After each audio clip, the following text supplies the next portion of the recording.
잠언 29장 25절과 26절입니다. 잠언 29장 25절에서 26절 우리 함께 보도록 하겠습니다. 제가 읽겠습니다. 사람을 두려워하면 올무에 걸리게 되거니와 여호와를 의지하는 자는 안전하니라. 주권자에게 은혜를 구하는 자가 많으나 사람의 일의 작정은 여호와께로 말미암느니라. 아멘. 오늘도 하나님의 은혜로 시작하시고 하나님을 주인 삼는 하루가 되시기를 축복드립니다. 오늘도 우리 29장에 두 가지 사람을 대조해서 나오는데 바로 사람을 두려워하는 자, 그리고 하나님을 의지하는 자, 이렇게 나옵니다. 하나님을 의지하는 자라고 볼 수 있지만 또 앞에 보면은 사람을 두려워한다. 그러기 때문에 그러면 또 하나님을 두려워하는 사람과 비교할 수 있겠습니다. 그러니까 하나님을 두려워하는 것이 더 많냐, 아니면 사람을 두려워하는 것이 많냐. 여기에서는 그러나 하나님을 두려워한다라는 경외의 표현보다는 하나님을 의지한다. 하나님을 의지하는 자 이렇게 써 있습니다. 왜 그러냐면 26절에 그것을 보충하고 있는데 우리 주권자, 통치자, 세번역 성경에는 통치자라고 되어 있는데 통치자나 윗사람들에게 은혜를 구하는 자는 많으나 사람의 일의 작정은 여호와께 있기 때문이다 이렇게 써 있습니다. 우리의 모든 일에 과거, 현재, 미래의 그 작정은 하나님의 손에 있는 줄 믿습니다. 그러니까 우리는 눈치를 보더라도 누구 눈치를 보며 또 우리가 의지한다면 누구를 의지하겠습니까? 바로 살아계신 참된 통치자인 하나님, 그분을 의지하는 것이 바로 안전한 길이라고 25절에는 써 있습니다. 왜 사람을 그러면 두려워하면 올무에 걸리는가? 우리 먼저 이것을 첫 번째로 보겠습니다. 사람을 두려워하는 자와 주님을 의지하는 자, 우리 한 명씩 좀 살펴볼 텐데 사람을 두려워하는 자는 사람에게 인정받는 것을 놓칠까 봐. 왜 두려워한다고 생각하십니까? 다 관계적인 부분이죠. 사람 관계가 깨질까 봐 두려워하는 것, 또 사람에게 배신당할까 봐 두려워하는 것, 사람에게 분노를 살까 봐, 여러 가지 혼날까 봐, 기타 등등 그런 어떤 오해를 받을까 봐, 이러한 여러 가지의 두려움들이 있겠습니다. 사람과의 관계면에 있어서. 그러나 그것을 지나치게 너무 두려워하고 그 사람 관계만, 한마디로 뭡니까? 하나님 필요 없이 사람 관계 속에 살다 보니까 사람만 두려워한다면 어떻게 되는가? 바로 올무에 걸릴 수밖에 없다는 것입니다. 언젠가는. 왜 그렇습니까? 지금도 우리가 사회를 바라보면 사회적 성공을 위해, 그리고 이 사람의 관계를 끊이지 않기 위해서, 놓치지 않기 위해 합법적으로 하는 경우들이 많겠지만 뒤에서 불법적인 그런 일들도 많이 일어납니다. 평소에는 또 나는 건강하게 도덕적으로 윤리적으로 사람 관계를 잘 지켜나가겠다 말을 하다가도 중요한 순간이 되면, 혹은 굉장히 유혹의 순간이 되면 사람을 두려워하고 또 그 관계가 끊어질 것에 대한 두려움 때문에 자기도 모르게 불법을 선택하는 경우가 많습니다. 근데 그런 것들이 바로 올무에 걸리는 일들이겠지요. 그래서 역사적으로 우리가 또 성경적으로 그런 예가 되는 사람들이 누가 있겠습니까? 우리 최근에 빌라도 예수님에 대해서 배웠지만 본디오 지역에 있는 빌라도, 그 본디오 빌라도 같은 경우는 어땠습니까? 예수님이 죄가 없는 줄을 알았습니다.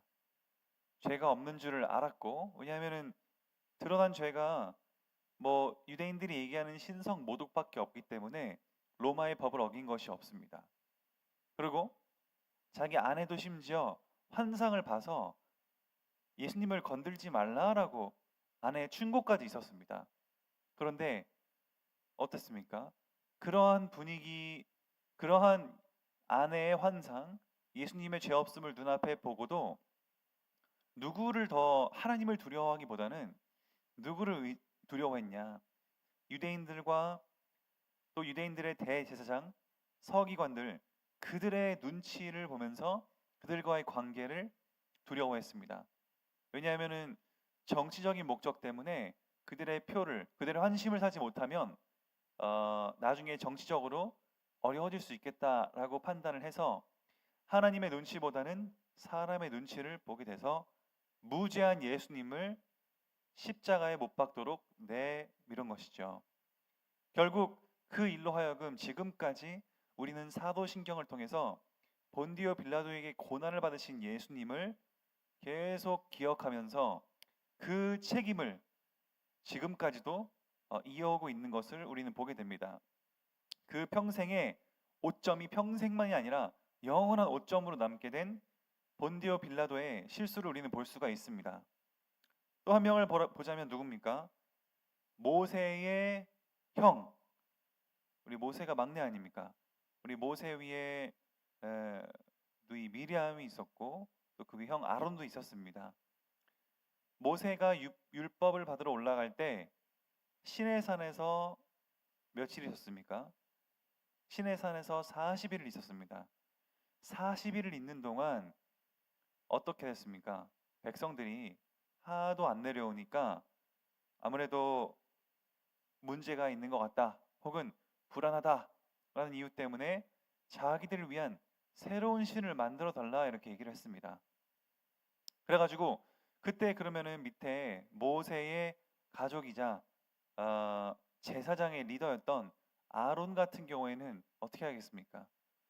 무슨 말이냐? 우리 하나님을 신뢰하고 하나님을 의지하고 우리의 일의 작정은 하나님께 있다 하면서 여호와를 의지하는 어떤 방향성을 제시해야 되는데 그렇게 안 하고 어떻게 됐습니까? 금송아지를 지어버립니다. 하나님을 의지하기보다는 사람의 눈치를 보면서 사람을 두려워했기 때문에 모세가 시내산에 올라가서 율법 받고 있는 것을 알면서도 그 사실이 굉장히 가깝게 지금 현재 진행형인데도 불구하고 눈에 보이게 근데 40일 동안 안 온다는 이유로 금송아지를 만들었습니다. 금송아지를 이미 만들어 숭배하고 있다는 것만 봐도 금송아지를 만드는 제작 과정, 금을 모으고 또 만든 다음에 그것을 식혀가지고 뭐 경배해야 될 거 아닙니까? 그걸 생각하면 40일 끝 무렵에 한 게 아니라 얼마 안 돼가지고 하지 않았겠나 그런 생각들을 해보게 됩니다. 다 일단 금을 모아야 될 거 아닙니까? 금송아지를 모두가 200만 명이 숭배할 만한 금송아지를 어디서 그 금을 얻겠습니까? 그걸 뭐 갖고 다니는 것도 아니고 그만큼 이스라엘의 하나님을 배신하고 불신앙은 굉장히 빠르게 일어났지 않았겠나 이런 생각을 해봅니다. 그것도 아론도 그래서 그 책임이 있는 것이죠. 하나님을 의지하는 방향을 제시하기보다 사람에게 눈치 보면서 사람의 눈치 때문에 하나님을 의지하는 것을 버리고 금송아지를 만든 그 죄에 대한 책임 때문에 모세와 하나님이 분노하시는 그 사건을 우리는 기억합니다. 그렇게 봤을 때 결국 어떻게 하겠습니까? 오늘도 우리는 십자가에 못 박히고 죽으셔서 부활하신 예수 그리스도 우리의 모든 과거, 현재, 미래의 일들을 다 계획하시고 아시고 지금도 살아서 통치하시는 우리 예수 그리스도의 그 작정과 그 계획을 우리는 의지하고 나아가야겠습니다. 한 분을 두려워해야 된다면 사람을 두려워하는 것보다 당연히 하나님의 심판과 하나님의 공의의 하나님임을 우리는 두려워하면서 나아가는 것이 안전하겠지요. 또 두 가지 비교해보면 뭐가 차이가 있습니까? 사람은 합법적으로 하든 불법적으로 하든 그 관계의 지속은 영원하지 않습니다. 사람은 언제나 배신할 수 있고 언제나 우리 변덕스러운 것이 바로 사람의 마음입니다. 그렇기 때문에 오늘은 평생 책임질 것처럼 하다가 내일은 완전한 배신으로 나갈 수 있는 것이 사람의 관계입니다. 그러니까 올무에 빠진다는 것이죠. 그 사람도 불완전하고 부족하기 때문에 비록 저희 인간편에서 보기에는 그 사람이 위대해 보이고 좋아 보일 수 있겠지만 우리 성도님들 보시기에는 성도님들의 상관이나 성도님들의 그런 어떤 인간 관계들이 완전해 보일 수 있겠지만 그런 분들이 그러나 그들 역시 하나님을 떠나 있다면 하나님을 떠나 있든 안 떠나 있든 사람이란 부족하고 불완전한 존재이기에 언제든지 변심할 수 있고 언제든지 그 약속은 파기될 수 있는 것이 사람의 한계입니다. 하나님은 그걸 아시고 하나님께서 우리 인생을 책임지시고 계신다라고 말씀을 하십니다. 그러면은 하나님은 차이가 뭡니까? 사람과 다르게 하나님은 약속을 깨지 않으십니다. 하나님은 절대 우리와 약속을 지키신 것을 깨지 않으시는 하나님이란 말이죠. 그리고 하나님의 작정대로 하나님은 우리를 통치하시고 인도하십니다. 하나님의 절대적인 보호와 하나님의 강력한 우리의 제한과 틀 안에서 그 안에서 우리가 자유롭게 움직이고 우리의 자유의지를 발동해 사는 것입니다. 그러니까 하나님의 철저한 보호가 있다. 저희는 그렇게 알고 오늘 하루를 산다면 하나님은 절대 변하지 않는 믿음과 절대 변하지 않는 약속, 그 약속의 하나님이고 그 우리의 주인 되시는 하나님이다. 그렇게 생각하시면 오늘 하루도 평안하게 하루를 누리실 수 있을 것입니다. 중요한 것은 29장 17절입니다. 17절에 솔로몬은 내 자식을 경계하라. 내 자식을 징계하라. 세번역 성경에는 내 자식을 훈계하여라. 이렇게 나와 있습니다. 그리하면 그가 너를 평안하게 하겠고 또 네 마음을 기쁘게 할 것이다. 네 마음의 기쁨을 안겨줄 것이다. 이렇게 써 있습니다. 자, 우리 지금 잠언을 계속 나아가고 있는데 잠언이 거의 장마다 지금 자녀 교육이란 부분이 빠지지 않고 있습니다.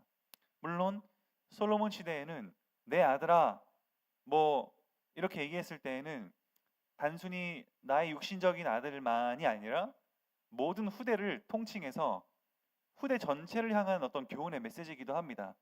솔로몬이 기록했을 때 자기 아들만 보라고 잠언서를 기록한 게 아니기 때문입니다. 고대 근동 지방에서는 내 아들아 했을 때에는 보편적 청년들, 보편적 후대들을 대상으로 하는 얘기이기 때문에 우리 모두를 대상으로 한다 이렇게 생각하시면 되겠습니다. 근데 어떻게 장마다 자녀 교육에 대한 부분이 나올까 생각해 보면 우리 솔로몬은 어떤 왕이었습니까? 솔로몬은 어떤 왕이었는가 하면 일단 여성의 유혹이 많았고 그리고 자녀 교육에 실패를 했다고 볼 수 있지 않나. 뭐 당연히 그렇게 볼 수밖에 없죠.